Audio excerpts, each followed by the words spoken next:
वर्तमानाय निर्धूतिकलिलात्मने सालोकानां त्रिलोकानां यद्विद्या दर्पणायते। पंच परमेश्वरी भगवान की जय। 1000 श्री कुंथुनाथ भगवान की जय। परम पूज्य आचार्य श्री आदि सागर महाराज की जय।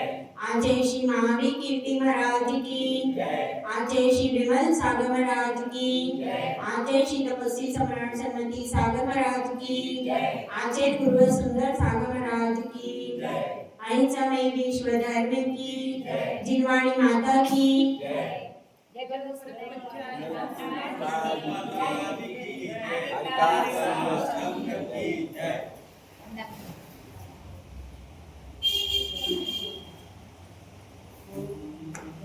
जीवन में धन का बहुत महत्व हुआ करता है। किसके जीवन में? एक श्रावक के जीवन में। कहा जाता है यदि श्रावक के पास कोड़ी नहीं तो वो 2 कोड़ी का भी नहीं। कहा जाता है कि नहीं? कहा जाता है क्योंकि उसी धन से वह पूजा करता है, पूजा की सामग्री लाता है, उसी से वह 4 प्रकार का दान देता है। यदि उसके पास धन नहीं होगा तो वह ना तो अपने परिवार का पालन पोषण करेगा और ना वह क्या कर पाएगा, ना वह धर्म कर पाएगा, ना अपने परिवार को चला पाएगा। दोनों ही चीजों में वह असफल हो जाएगा। होगा कि नहीं? ना तो वह मंदिर में कुछ उपासना कर पाएगा, ना घर में अपने बालकों का पालन पोषण कर पाएगा। इसलिए उसमें क्या है, उसके लिए कहा गया है धन प्राण के समान कहा। हालांकि धन प्राण नहीं है, लेकिन एक गृहस्थ के लिए धन प्राण है। क्यों? क्योंकि उसकी सारी आवश्यकताओं की पूर्ति धन ही करता है। इसीलिए 4 पुरुषार्थ कहे गए। हाँ भाई, कौन कौन से 4 पुरुषार्थ कहे हैं? मैंने आपसे पूछा। हाँ रूपाली बताओ। आप हाँ रूपाली आता है? हाँ बता रही ना। हाँ धर्म, अर्थ, काम और मोक्ष, ये 4 पुरुषार्थ कहे गए। किसके कहे गए? श्रावक के लिए है ये 4 पुरुषार्थ। धर्म, अर्थ, काम और मोक्ष। तो सबसे पहले तो धर्म को कहा, उसके बाद सेकंड नंबर पर किसको कहा? अर्थ। यदि अर्थ होगा तो वह काम और मोक्ष का, काम का पुरुषार्थ कर सकता है। मोक्ष पुरुषार्थ के लिए तो धन की आवश्यकता नहीं, लेकिन उसको काम पुरुषार्थ करना है, मतलब पंचेंद्रिय के विषय भोगों की पूर्ति करनी है। काम पुरुषार्थ का अर्थ केवल स्पर्शेंद्रिय जनित विकार नहीं है। क्या है? 5 इंद्रियों का लेना है। 5 इंद्रियों के विषय भोग की सामग्री को एकत्रित करना धर्म के अनुसार। क्योंकि यहाँ पर धर्म जो है वो आदि दीपक है।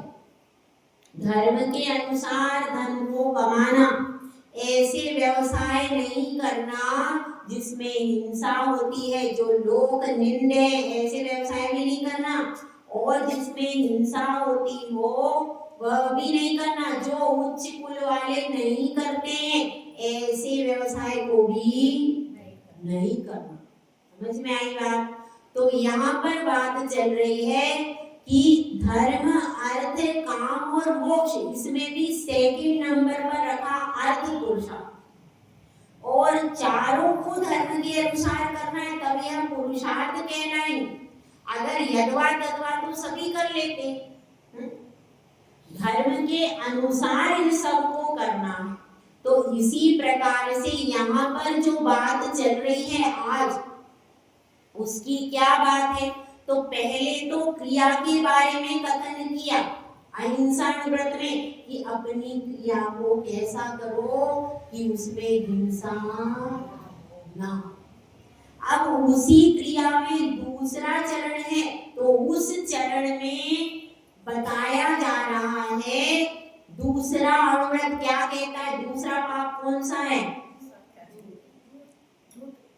झूठ झूठ बोलना, ठीक है। और बताया, और कौन सा व्रत है? सत्यानुव्रत। और सत्यानुव्रत और पाप कौन सा है? झूठ। तो व्यक्ति झूठ क्यों बोलता है? धन एकत्रित करने का मूल उद्देश्य होता है उसका, उसी के लिए वह झूठ। मुख्य काम क्या है? मुख्य बात क्या है झूठ बोलने का कारण? धन अर्जन करना, उसके लिए झूठ बोला जाता है। अथवा किसी वस्तु को उसको प्राप्त करना है तो वह झूठ बोल करके, मायाचारी करके उसको प्राप्त कर लेता है। लेकिन मूल रूप से झूठ, क्योंकि कोई भी व्यवसाय कभी सत्य नहीं बोल सकता। हमको तो वस्तु 100, जैसे अब 150 में बेच रहे तो क्या कहेंगे? हमको 100 रुपए में तो घर में पड़ी है, लेकिन आप हमारे पुराने परिचित हैं, इसलिए हम आपको कम में दे रहे। पर ऐसा होता है क्या? क्या घर में उसको पड़ी होती है 100 में? नहीं, पर कहता क्या है? ऐसा। तो व्यवसाय करने के बाद में झूठ बोला ही जाता है, लेकिन यह श्रावक के लिए क्षम्य बताया, ठीक है ना? यह श्रावक के लिए क्या बताया गया है? क्षम्य है, क्योंकि इसके बिना व्यवसाय हो ही नहीं सकता। अगर आप एक्यूरेट रेट उसको बता दोगे तो क्या कोई खरीदेगा वस्तु को? मुनाफा होगा क्या? हो ही नहीं सकता। और मुख्य रूप से अपना व्यवसाय क्या है? अपन सब व्यापारी हैं, क्योंकि वैश्य ही अब जिन धर्म पे पालन कर रहे, बाकी सब तो हट रहे, बाउंड्री वाल से बाहर है बाकी। जबकि पहले क्षत्रिय पालन करते थे धर्म को। पहले कौन करते थे? राजा लोग। पहले राजा लोग मुख्य धर्म को पालन करते थे और बाकी के सब उस राजा के पीछे पीछे चलते थे। अब क्या है? अब क्षत्रिय वर्ग तो पूरा हट गया, अब कौन बचा? ब्राह्मण वर्ग भी हट गया। तो अब कौन सा वर्ग? मात्र वैश्य वर्ग ही जिन धर्म का पालन। तो अपना मुख्य काम तो यही है, क्या? व्यापार करना। वो अपन सर्विस कर रहे, पर सर्विस करना अपना काम मुख्य, अपना मुख्य काम यही था कि सामान को लाना और बेचना, ये अपना मुख्य काम। तो अब इस काम में सत्य बोला जा नहीं सकता। तो इसलिए यहाँ पर आचार्य श्री ने बहुत सोच समझ करके परिभाषा की है कि किस प्रकार से एक घर में रहने वाला श्रावक अपने अनुव्रतों का पालन कर ले और उसके व्यवसाय में हानि भी न हो। तो देखिए, अपन पढ़ते हैं सत्यानुव्रत का लक्षण। गाथा नंबर अपनी है 55। स्थूलमलीकं न वदति न परान् वादयति सत्यमपि विपदे यत्तद् वदन्ति सन्तः स्थूलवृषावादवैरमणम्।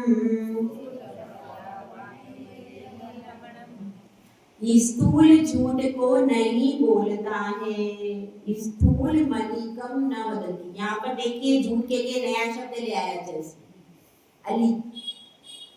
अलीक मतलब झूठ, नया शब्द लेकर के आ गए। अलीक मतलब झूठ। स्थूल यानी मोटा झूठ।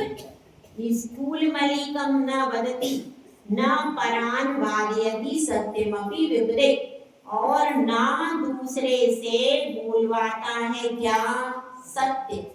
इसमें विपत्ति आने पर न स्वयं झूठ, हाँ, विपत्ति के आने पर किसी सत्य भी नहीं बोलता और स्थूल झूठ को नहीं बोलता है। यद तद वदन्ति सन्तः स्थूल मृषावाद वैरमणम्। उसको कौन कहता है? संत कहते हैं। संत किसको? उसको क्या कहते हैं? उसको स्थूल। अब यहाँ पर नया शब्द लिया है, मृषा। इतना उनका शब्द भंडार विशाल। फिर से नया शब्द ले आए झूठ के लिए, मृषा। अब स्थूल मृषावान मतलब झूठ बोलने का त्याग करने वाला, वैरमणम यानी उसका विरमण यानी उससे रहित जो होता है, स्थूल झूठ का त्याग करने वाला कहते हैं। अब स्थूल झूठ किसको कहते हैं? स्थूल झूठ की क्या परिभाषा है? तो स्थूल झूठ का अर्थ यह है कि जो झूठ मोटा मोटा सामने ही दिख रहा है। अब जैसे कोई व्यक्ति बैठा हुआ है लेकिन अपन क्या कह रहे हैं, वह नहीं है, ये क्या हो गया? स्थूल झूठ। सामने ही दिख रही है वस्तु लेकिन क्या कह रहे हैं, वस्तु नहीं है। ये सब किसके उदाहरण है? ये स्थूल झूठ। कि सामने होते हुए कोई कहता है मेरी माता बांझ है, हो सकता है ऐसा? ये सब क्या? ये है स्थूल झूठ, जो कि सच है ही, हो ही नहीं सकता। तो ऐसा झूठ बोलने से क्या होता है? आपका विश्वास पूरा खत्म हो जाता। और ऐसे झूठ को जो अनुव्रत का धारी श्रावक है वो कभी भी नहीं बोलता। ठीक है? जो सामने सामने स्पष्ट वस्तु दिख रही है उसको नकार देना, या वस्तु नहीं है तो कह देना वस्तु है, ये सब स्थूल। तो स्थूल झूठ को नहीं बोलता है। और न परान वादयति सत्यमपि विपदे, और विपदा के आने पर सत्य को भी नहीं बोलता। ठीक है? हाँ, किसी की जान जाती है तो सत्य को भी। इसमें एक प्रसिद्ध उदाहरण है, आपने सबने सुना है लेकिन हम नए तरीके से सुनिए। क्या उदाहरण है कि एक बार एक कसाई गाय के पीछे जा रहा है। कसाई गाय के पीछे जा रहा है, वहां पर एक मुनिराज बैठे। अब मुनिराज बैठे थे, अब कसाई जा रहा है, गाय थोड़ी स्पीड में भागी तो वह तेज भाग गई। अब उसके पीछे से कसाई आया। अब महाराज तो समझ गए कि ये पूछ सकता है, तो महाराज तुरंत खड़े हो गए। अब उसने, कसाई ने पूछा कि साधु जी बताइए, यहाँ से कोई गाय तो नहीं गई? तो क्या कहते, मैं जब से खड़ा हूँ तब से कोई गाय नहीं। ये पहली चीज है। दूसरी बात भी सुनो। अब क्या हुआ, वैसे ही कसाई आता है लेकिन महाराज क्या बोलते हैं, शायद इधर से गई है। गई कहाँ से? शायद इधर से गई है। अभी क्या हुआ कि अनुभव हो गया ना, सत्य है ना, सत्य। अब वो क्या सोच रहा, उसने इतना कहाँ दिमाग लगाया, उसको कहाँ टाइम है कि शायद सुने और समझे और करे। उसने तो शायद सुना ही नहीं, इधर से गई है और उधर ही चला गया। इधर से हो सकता है, इधर से गई ऐसा मुझे लगता है, ऐसा भी बोल सकते। क्या? मुझे लगता है इधर से गई हो, लग रहा है, ऐसा हो सकता है। इसमें क्या है? ये क्या है? ना सत्य है ना असत्य है, ये अनुभव है। तो अनुभव बोल देते हैं महाराज। तो अब वो इतना कहाँ समझेगा, लेकिन महाराज ने तो बोल दिया अनुभव। वो बच गए, ना उन्हें झूठ बोला ना उन्हें सच बोला, लेकिन वो काम भी हो गया। अब ऐसी एक दूसरी कथा है। अब एक व्यक्ति आया और उसने, वह सोचता था भैया ये तो है जैन साहब, ये झूठ नहीं बोलते, अपन परीक्षा करते। ठीक है? वह तो शिकारी था, चिड़िया लेकर के आया। अब चिड़िया, उसने कहा हाथ में मेरे चिड़िया, तुम तो सत्यवादी हो, तुम ये बताओ चिड़िया मरी है कि जिंदा है? क्या करे? वो क्या करता है, मुझे लगता है मरी है। नहीं, वो तो क्या, उसको मतलब नहीं मुझे लगता है, उसने कहती है शायद मरी हुई है। अब उसको शायद से मतलब नहीं, लगता है से मतलब नहीं, हो सकता है मर गई हो। अब अगर ऐसा बोल दे तो क्या होगा ना, उसका ये क्या हो गया, अनुभव वचन हो गया। अब उसने तो लास्ट के शब्द ने हाँ मरी है बस। अब उसने क्या किया, देखो तुम झूठ बोलते हो, ये देखो उड़ा दी, उड़ा देता है ना वो बोल के। तो अब क्या हुआ, अब वो तो कह रहा है तुमने झूठ बोला, लेकिन वास्तव में उसने झूठ भी नहीं बोला और सत्य भी। तो ऐसे भी अगर अपन बचना चाहें तो बच सकते।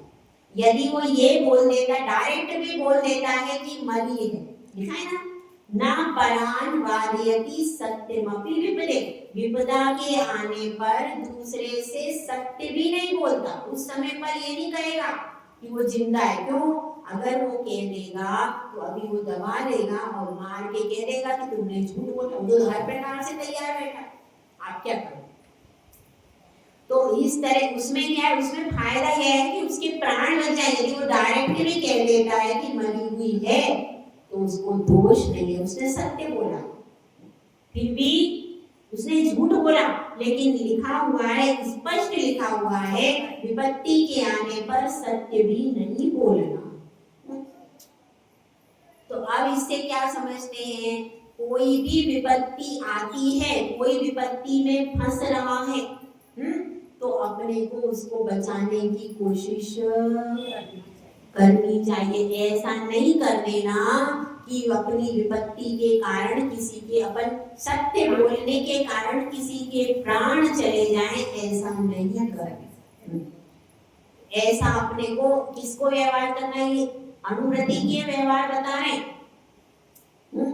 तो अनुव्रति का व्यवहार ऐसा होता है, और कदाचित वह सत्य बोल देता है और किसी के प्राण बच जाते हैं।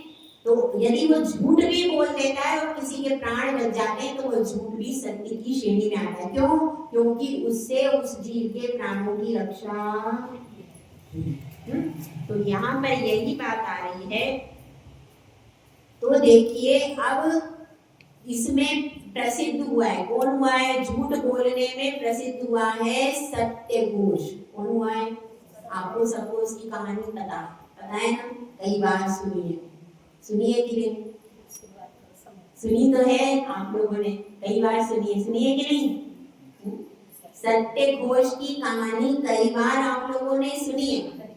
चलो तो एक बार पुनः सुनते हैं सत्यघोष की कहानी, ठीक है? देखिए वह झूठ बोलने में प्रसिद्ध हुआ। क्या था कि रानी रामदत्ता और राजा सिंहसेन, कौन थे? राजा सिंहसेन और रानी रामदत्ता रात्रि में शयन कर रहे अपने कक्ष में। अब कक्ष में शयन कर रहे हैं और अचानक क्या होता है, रानी का चेहरा एकदम उदास हो जाता है।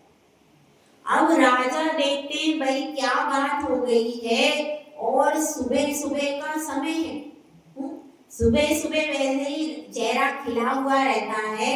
तो वो राजा रोज देखता था कि रानी का चेहरा एकदम प्रसन्न रहता था सुबह से, लेकिन आज चेहरा बहुत उदास है। उसका उदास चेहरा देख करके राजा जो कि रानी का कैसा था, रानी न्यायप्रिय भी थी, खाली उसमें रूप सौंदर्य गुण तो था ही, लेकिन साथ में बहुत न्यायप्रिय रानी थी। तो उसका राजा बहुत सम्मान, और कैसी थी, विदुषी भी थी, विद्वान भी थी, न्यायप्रिय भी थी। तो उसके गुणों के कारण क्या होता है, राजा उसका सम्मान करता है। क्योंकि देखिए गुणस्याभरणं रूपम, क्या कहा जाता है, गुणों का आभरण क्या है, रूप है। रूपस्याभरणं ज्ञानम, ज्ञानस्याभरणं क्षमा, ज्ञान का आवरण क्या है? यदि आपके पास ज्ञान है और आपके पास क्षमा गुण नहीं है तो आपका ज्ञान भी व्यर्थ। तो इस तरह से समझना चाहिए, वो सारे गुणों से भरी हुई रानी थी, इसलिए राजा उसका विशेष सम्मान करता था। तो उसके चेहरे को उदास देख करके राजा एकदम से पूछता है, क्या पूछता है भाई, कैसे पूछता है? आप लोग कैसे पूछते हो? सुनो जी, स्वाति के पापा हैं कि चिंटू के पापा किसके? चैत्य के पिताजी, ऐसे नहीं बोलते। अब तो सब कुछ बदल गया है, नया मॉडर्न जमाना है। अब ये सब एजी भी चला गया, सब चला गया, पापा चेत के ऐसा भी चला गया। अब कुछ और नया आया, मुझे पता नहीं है क्योंकि मैं पुराने जमाने की हूँ। ठीक है, अब तो नाम लेके बोलते हैं जो भी।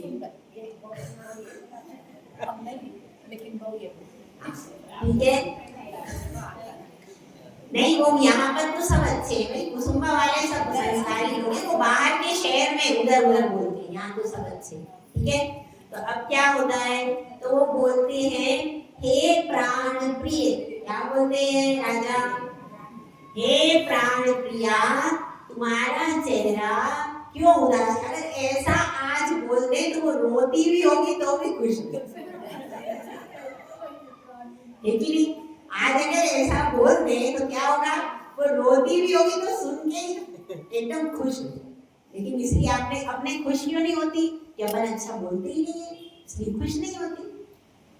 तो अब ऐसा कहा फिर भी वो खुश नहीं हुई, उसके चेहरे पे मुस्कान आई नहीं। अब राजा को शक हुआ, बात तो कुछ न कुछ है, दाल में कुछ न कुछ काला है, लेकिन अब क्या करे। तो अब फिर वो, लेकिन वह शांति से कहती है कि हे राजाधिराज, आपके राज्य में सब जीव कैसे हैं, सुखी है ना। आपको तो लगता है लेकिन वास्तव में ऐसा नहीं है। तो वह कहते हैं कि भाई मेरे राज्य में सब सुखी हैं, सब आनंद से हैं।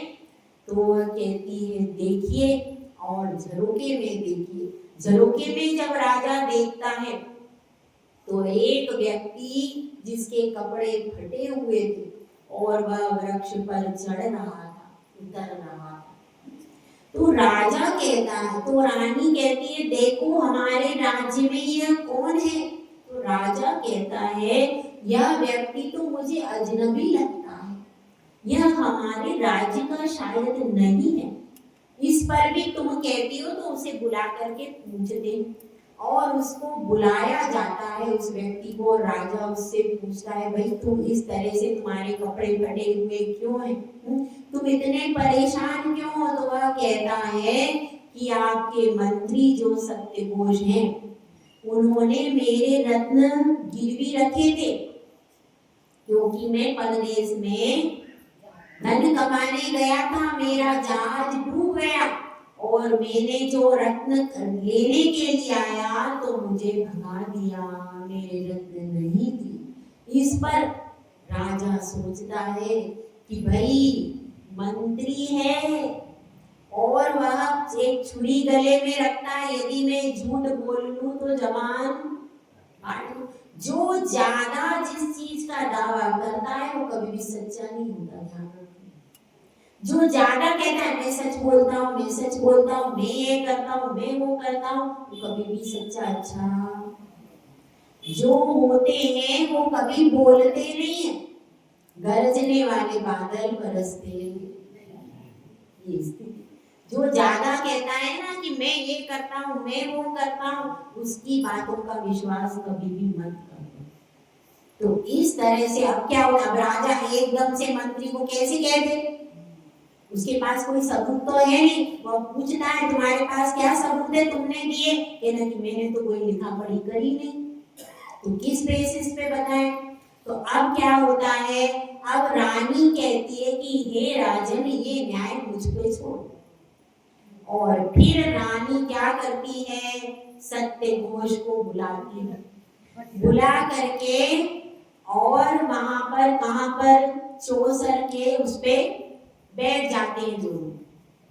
और अब वह बातों बातों में क्या जीत लेती है, क्योंकि पहले वो धन से खेला जाता था, तो उसमें कोई चीज रखो फिर बाजी पलटी जाएगी। तो एक चीज रखते हैं, उसकी अंगूठी गिरवी लेती है और फिर रानी ऐसी चाल चलती है उसकी अंगूठी जीत लेती है। अंगूठी जीत करके अब वह पीछे से दासी को बुलाती, दासी को बुला करके कहती है कि तुम जाओ किसके यहाँ, मंत्री जी के घर पे जाओ और उनकी पत्नी से कहो मंत्री जी संकट में है, अंगूठी भेजिए, तुम जल्दी से रत्न दे दो। नहीं तो वो संकट से बच नहीं पाएंगे। तो क्या करती है वो, वह जाती है, लेकिन वो जो मंत्राणी थी वो भी बहुत समझदार थी, चतुर थी। वह कहती है, वह फिर भी रत्न देती नहीं है। जब वह रत्न नहीं देती तो दासी वापिस आ जाती है। इधर खेल अलग चल रहा है, पीछे का पर्दे के पीछे का खेल अलग है और आगे का खेल अलग हो रहा है। अब क्या होता है, अब दोबारा वह करती है, अब दोबारा वह क्या करती है, जनेऊ रहती है जिसमें चाकू बना था, वह जनेऊ जीत लेती है रानी। और जब जनेऊ जीत लेती है तो वह जाकर, क्योंकि एक श्रावक का मुख्य होता है जनेऊ, पहले होता था तो है नहीं कुछ। पहले अगर जनेऊ किसी की हो गई हाथ में तो सब कुछ हो गया, उसका व्रत, उसका संयम सब कुछ उसमें होता था। तो अब वह जनेऊ और चाकू जीत लेती है और फिर वो दासी जाती है और कहती है, देखो मंत्राणी, दासियां भी चतुर रहती है, ऐसी वैसी दासी नहीं भेजती। देखो मंत्राणी, तुमने पहले नहीं भेजा था ना, अंगूठी लेके आई थी मैं, अब देखो अब तो उन्होंने अपनी जनेऊ भेजी है। अब अगर तुमने नहीं दिया तो अब तो समझो उनके प्राण गए, क्योंकि जनेऊ कभी भी कोई श्रावक अपने शरीर से अलग नहीं करता। जब यह देख लेती है तो अब उसको विश्वास हो जाता है, वो चुपचाप वो रत्न निकाल कर दे देती। जब वह रत्न निकाल के दे देती है तो वह रानी के पास वह रत्न ले देती है। और अब वो रानी अभी कुछ नहीं कहती, वो तो कहती है, भाई अब चलो, अब तो तुम्हारे पास कुछ रहा ही नहीं, सब कुछ खत्म हो गया, अब कैसे खेलेंगे, इसलिए खेल खत्म। और मंत्री जी भी चले जाते हैं और रानी अपनी जगह चली जाती। अब सुबह ला करके रत्न, क्योंकि खेल तो रत्नों के लिए हो रहा था ना, काम हो गया, खत्म। अब रत्न ला करके राजा को दिखाती। अब राजा कहते हैं कि भाई अभी और परीक्षा करेंगे। सुबह राज दरबार में उसको सागर सेन को बुलाते हैं, सागर दत्त या सागर सेन ऐसा, तो उसको बुलाते हैं सागर दत्त को, देखो तुम्हें, और उन रत्नों को बहुत सारे रत्नों में छिपा देते, और अब कहते हैं और भी बहुमूल्य, उससे भी बहुमूल्य रत्नों में छिपा देता है उसको, पूरी थाल भर के रत्न, ये सारे रत्न तुम्हारे, तुम ले लो। उसको कहते सागर दत्त को, तो वो कहता है नहीं, मैं तो और अपने 5 रत्न उठाता है बस, के ना मेरे को और दूसरे नहीं चाहिए, मेरे तो इतने ही दे। तो राजा कहता है और देखो और ले लो, के ना नहीं, मेरे तो ये 5 ही रत्न। तो राजा उससे बहुत प्रभावित हो जाता है। और फिर क्या करता है, फिर उसको सजा देता है, किसको, सत्यघोष को। पहली सजा क्या होती है, पहलवान के 32 भूसे खाना। दूसरी सजा होती है क्या, 1 थाली गोबर खाना या 3 थाली गोबर खाना। तीसरी सजा होती है देश से निकाल देना। सबसे सरल कौन सी सजा थी, देश निकाल, उससे प्राण बच जाते उसके। लेकिन वो सोचता है कि मैं भूसा खा लूंगा और बच जाऊंगा, लेकिन 1-2 भूसे में ही उसके प्राण निकल जाते और वो मर जाता। ठीक है, अब इधर जो सागर दत्त होता है उसको राजा मंत्री का पद। ये कहानी किसकी है, झूठ बोलने की सजा उसको मिली, और फिर वह कितने भवों तक वह बदला लेता रहा, किससे, राजा से। इसलिए ये राजा का पद सबसे खराब है। इसमें अगर किसी को वह दंड देता है तो वह उससे बदला लेता है, इसीलिए राजा का पद कभी अच्छा नहीं। जिन अपराधियों को आप दंड देते हैं वो भाव में बैरी बनकर आपसे बदला लेते हैं। ऐसी कितनी ही कथाएं हैं। तो ये भी पूरी कथा, यहाँ तक की कहानी किसकी कहानी है, मंदर और मेरू की। मंदर मेरू पुराण में कितने भव तक वह जो सत्यघोष था, कभी अजगर बनता है, कभी कुछ बनता है, हर भाव में, यहाँ तक कि मुनिराज बनते हैं जब वो सिंह से, तो उनको निगल लेता है। इतनी सारी, जैसी कमट और पार्शनाथ की कहानी है उसी तरह से ये भी कहानी है। तो इस तरह से ये समझना चाहिए, राजा का पद भी अच्छा नहीं है, उसमें भी आपने अपराधी को दंड दिया, नहीं दो तो कैसे चलेगा, न्याय नहीं होगा। और आपने दंड दिया, वह व्यक्ति आपसे भोगों में बदला लेता रहेगा। इसलिए तो अब ये कथा किसकी हो गई, झूठ की कहानी है। तो अब ये इसमें समझना चाहिए, ऐसा झूठ नहीं बोला, ये सब क्या है, स्थूल झूठ है कि उससे रत्न लिए फिर उसको रत्न नहीं दिए, यह सब स्थूल झूठ है और इसको नहीं बोलना चाहिए। ठीक है, अब अपन सत्यानुगत के अतिचार पढ़ते हैं। परिवाद रहो व्याख्या, पेश पुण्यम कूटलेख करणम जा, न्यासा पहाड़िता पीजा, व्यतिक्रमा पंच सत्यस्य। पहला है परिवार। परिवार का क्या अर्थ होता है, दूसरों की बुराई करना। जिसका सत्यानुव्रत है वह दूसरों की बुराई भी नहीं करना चाहिए। अगर आप करते हो तो आपको दोष लग रहा है, अतिचार लग रहा है, बहुत कठिन काम है। दूसरों की बुराई से बचना कठिन काम है, क्योंकि लोक में जितनी भी वार्तालाप होती है 90% बुराई ही होती है, दूसरों होती है कि नहीं।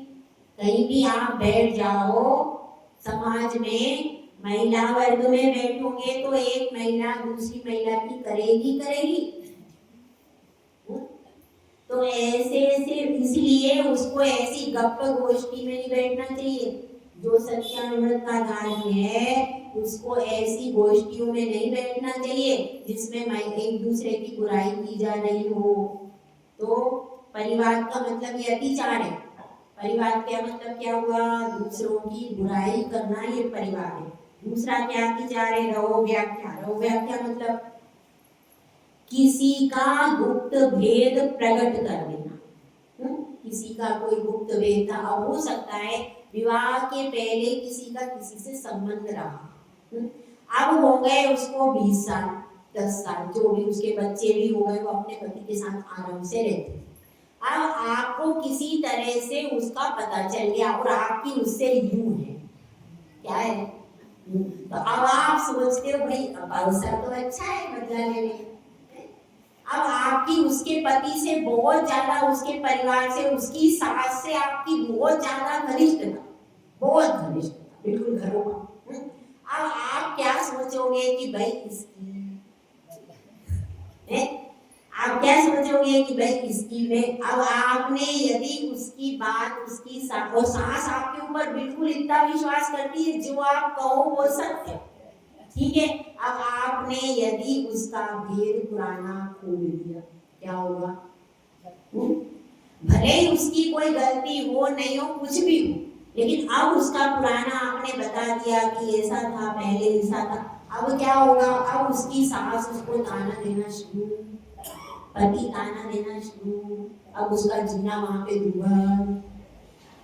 तो दूसरों का ऐसा कोई रहस्य आपको पता चल गया, पुराना है, और अपन ने मुझको बता दिया, तो क्या होगा, उससे घर में कलह चालू होगी। और उसको देख करके कुछ लोगों को आनंद आता है, आनंद आता है ऐसे लोगों को। तो ऐसा यदि आपको किसी का पर्सनल ऐसा भेद पता हो, जिसको सुन करके उनके परिवारों में लड़ाई हो जाए, और कदाचित कुछ लोग ऐसे होते, ज्यादा लड़ाई होते तो वो घर छोड़ करके भी चले जाते, ज्यादा लड़ाई हो जाए तो।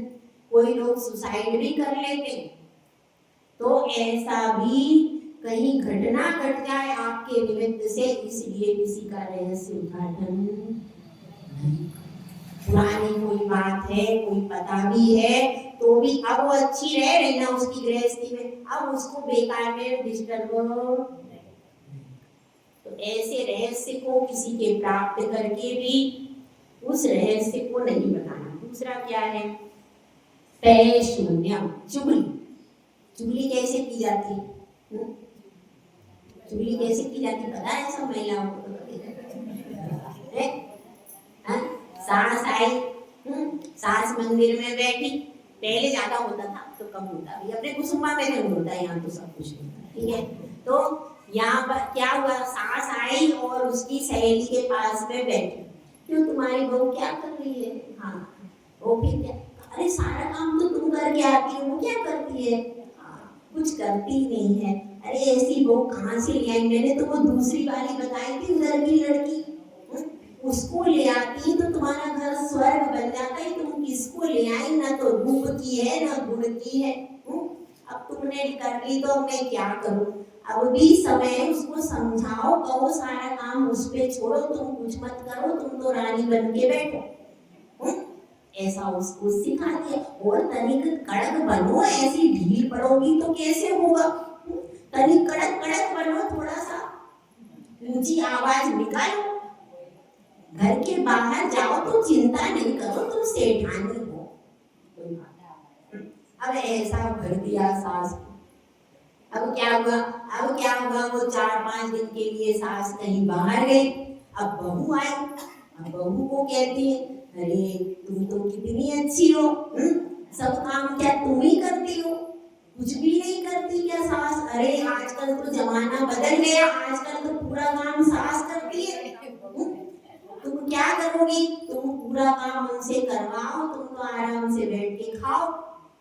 अब दोनों तरफ से कान भर दी। अब समझदार सास बहू होंगी तो क्या कहेंगी? वो कहेंगी भाई तुम अपना काम करो, हमारा घर हम देख लेंगे। लेकिन अगर कोई ना समझ कच्चे कान की बहू सास हुई तो अतिश्री महाभारत। तो ये होती है चुगली, इधर की उधर कर देना, इसको इससे भिड़ा दिया, उसको उससे भिड़ा दिया, और बीच में तमाशा ऐसा लोग। तो लेकिन जो सत्यानुव्रत का धारी होगा वो ऐसी चुगली लगा करके किसी के घर में कलह नहीं करेगा। दूसरा क्या बताया? कूटलेख करण। कूटलेख करण मतलब झूठा दस्तावेज लिख करके, अंगूठा लगा करके, और क्या कर देना, संपत्ति किसी की अपने नाम पे कर लेना, किसी का पैसा है तो अपने नाम पे कर लेना। ये क्या हो गया? कूटलेख करण। और तीसरी चीज है न्यासा पहाड़। न्यासा पहाड़ मतलब, न्यासा पहाड़ का अर्थ है दूसरे की जो वस्तु थी, वह दूसरे की वस्तु को अपने पास में गिरवी रखा और उसको हड़प जाना। दूसरे की धरोहर, धरोहर मतलब दूसरे की धरोहर को हड़प जाना, वो किसमें, वो क्या कहलाता है? न्यासा पहाड़ कहलाता है। ठीक है, यह 5 सत्यानुव्रत के अभिजान। तो जिसका भी सत्यानुव्रत है वह क्या करना चाहिए? इन सबको नहीं करना चाहिए। इस संबंध में सत्यानुव्रत में प्रसिद्ध हुआ है धनदेव। कौन प्रसिद्ध हुआ है? धनदेव और जिनदेव, ये 2 मित्र थे, बहुत ज्यादा घनिष्ठ मित्र थे। तो अब धनदेव तो धर्मात्मा था और जिनदेव उतना धर्मात्मा नहीं था। उसके पास धन था जिनदेव के पास, और धनदेव के पास उतना धन नहीं था। तो अब दोनों की बात ठहरती है कि चलो एक पूंजी लगाएगा, एक मेहनत करेगा। और दोनों, अब क्या होता है, जिनदेव तो पूंजी लगाता है और धनदेव मेहनत करता है। अब उस समय उसकी मेहनत से 100 गुना आमदनी होती। जैसे ही आमदनी होती है तो जिनदेव को लगता है भैया आमदनी इतनी हो गई। अब बात पहले ठहरती है, भाई एक पूंजी लगाएगा, एक मेहनत करेगा तो आधा आधा कर लेंगे। लेकिन अब जब 100 गुना फायदा होता है तो अब जिनदेव कहता है कि नहीं, जो मैं जितना हिस्सा दूंगा उतना तुम ले लो, आधे आधे की कोई बात अब नहीं। इस बात को धनदेव स्वीकार नहीं करता और परिवार तक बात आ जाती है, दोनों में बहुत कड़ासुनी हो जाती है। तो फिर दोनों राजा के दरबार में पहुंचते। अब राजा पूछता है कोई आपने चिट्ठी लिखी थी क्या? तो वह कहते हैं हमको तो दोनों में बहुत प्रेम था, हमने तो मौखिक के आधार पर ही कर लिया। तो अब क्या किया जाए? तो फिर सांझ को आज में राजा क्या कैसे निर्णय करता है? अंगारे मंगवाए जाते हैं। अंगारे मंगवाए जाते हैं और जब हाथ पर अंगारे रखे जाते हैं तो जिनदेव के हाथ जल जाते हैं और धनदेव के हाथ नहीं जलते। इसीलिए अग्नि को शुद्ध माना जाता है।